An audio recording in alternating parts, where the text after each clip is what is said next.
But first, this special report by lead reporter Sarah Eckerd. Gender is a spectrum.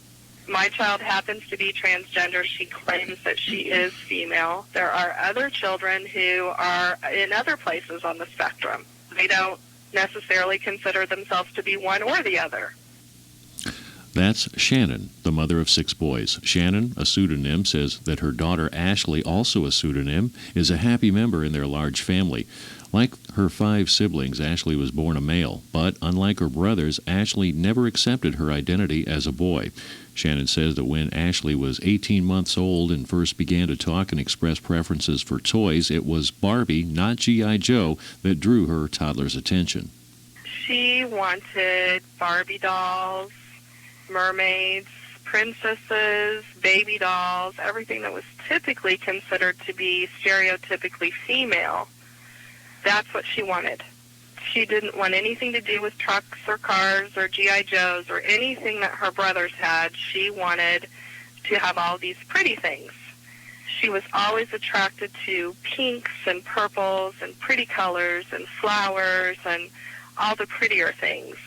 Initially, we just thought that it was a phase. I had heard of little boys who went through phases where they wanted to play with dolls and play stereotypical girls' roles in role play, and we really just thought it was a phase. Ashley remained introverted and withdrawn throughout kindergarten, at which point the family sought counseling. Shannon and her husband finally made a decision to facilitate Ashley's identity as a girl at home. Public appearances were a different matter. Now, even at the age of 5, Ashley feared the social repercussions, so she continued to present herself as a boy. Shannon says that this ultimately proved very confusing for her daughter, who had trouble discerning which role was called for in different situations. The situation intensified this past fall when Ashley began first grade as a boy, and the teasing at school intensified. It just became inevitable. We needed to allow her to be herself all the time, which is what we did, and we have a totally different child now. Now, Ashley's brothers, for the most part, have accepted her new full-time female persona, but it wasn't always that way. When we started with dressing female at home, it was tough for a couple of them. Very upsetting. They didn't understand it. Through counseling and education, I was able to get them to understand that sexual preference and gender identity are 2 totally different things. Once we got that part down, it was easy for them from there. In regards to puberty, there are now pubertal blockers available which prevent the onset of puberty until hormone replacement therapy can begin at an older age. The benefits of that are clear. Puberty is terrible for all kids.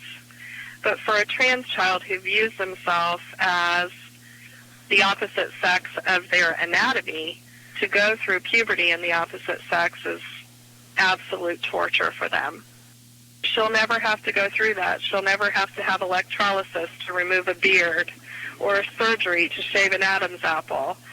Ashley's mother found that information about transgendered children are difficult at best to unearth, but the lack of resources led Shannon and 3 other women to form Trans Youth Family Advocates, a national nonprofit educational organization for transgendered youth and their families.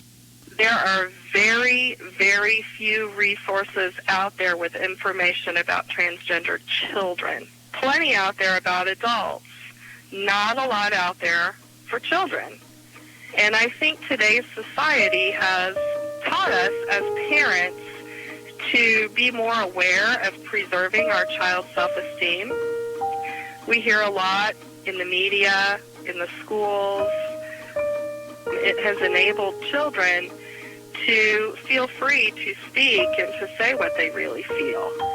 And because of that, we're seeing the numbers of known transgender children greatly increasing.